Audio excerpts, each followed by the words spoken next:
Hello. Today I want to tell you about my train rides to New York City this past week.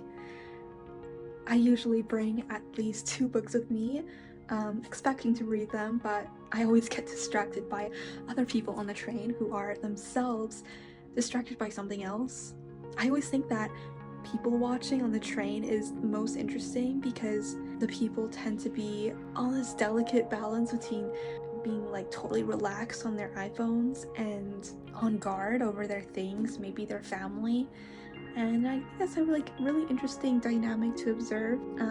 There's also the landscape sliding by in the window and all those trees and greenery sliding by, my reflection standing still, and that's always quite captivating. The outside view, I mean, the scenes are the same, but the days are unique.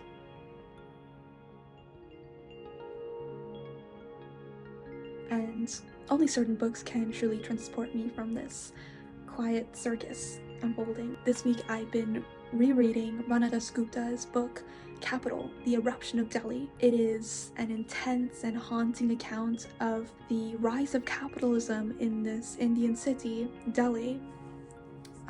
First of all, the writing is stunning, as in it stuns me. A lot of his sentences are pure poetry and they reflect his conversations with residents all over Delhi. This one chapter I read this week features interviews with women living in Palswa Colony, which is a slum area located in the far north of the city. I think this combination of interview and writing very vividly captures the abysmal conditions of this place. The area is firstly like extremely overcrowded, and there's also this huge garbage dump that emits toxic fumes. And the chapter features an interview with a spokeswoman for the area named Meenakshi. She explains that the groundwater there tastes of acid because the chemicals from the trash pile seep deep into the ground, and the kids all have rashes from bathing in it, and the women suffer from vaginal inflammation.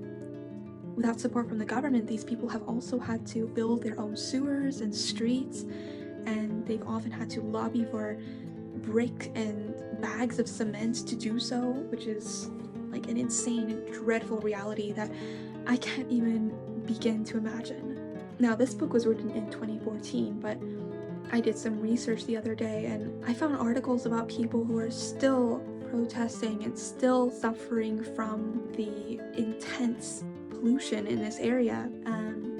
These are people with few alternatives to relocate.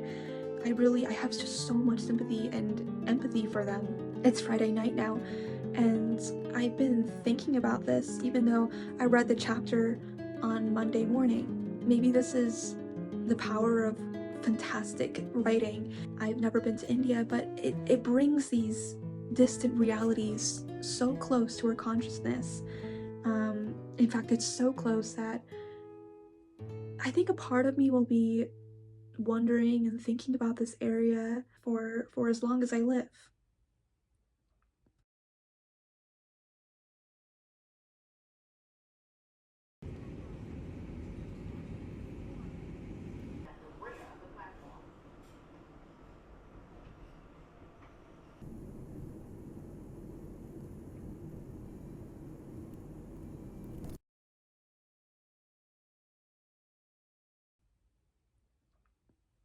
At the magazine I work at, we do a lot of interviews too.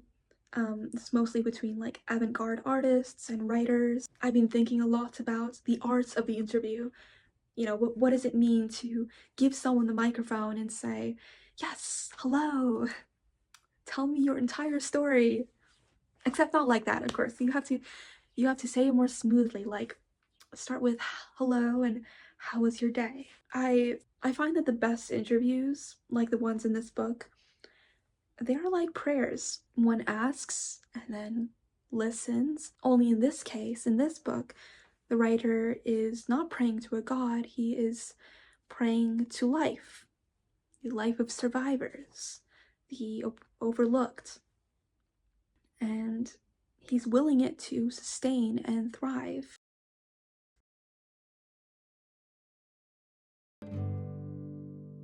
Besides reading on the train, I've been meditating a lot at home recently. I follow these guided meditations by Dr. Joe Dispenza. They're like these 30-minute long recordings that I download as MP3s on my laptop. Every time I close my eyes, I have these flashbacks of the past and, things I've studied in middle school and high school. Back then, I was super interested in Sanskrit, this ancient Indian language. I don't remember a lot from those days, but I do remember this one chant. It goes, Lokaha samastaha sukhino bhavantu, and it means, may all beings be joyous and free from suffering. This chant speaks to the power of, collective goodwill and love.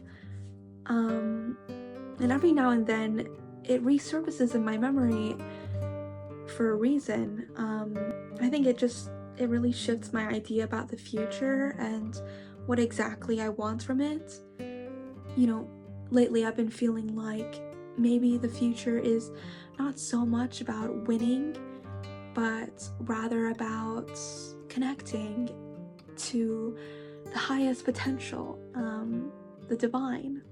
And connecting can look like a lot of things. In my head, I tend to rehearse these images of what I think would be global peace and safety, clean drinking water, rich soil, clear air for everyone. It's a particular sunny feeling that never ends. And it's not that far-fetched. I really anticipate the power of good things accumulating little by little over time until the best is here.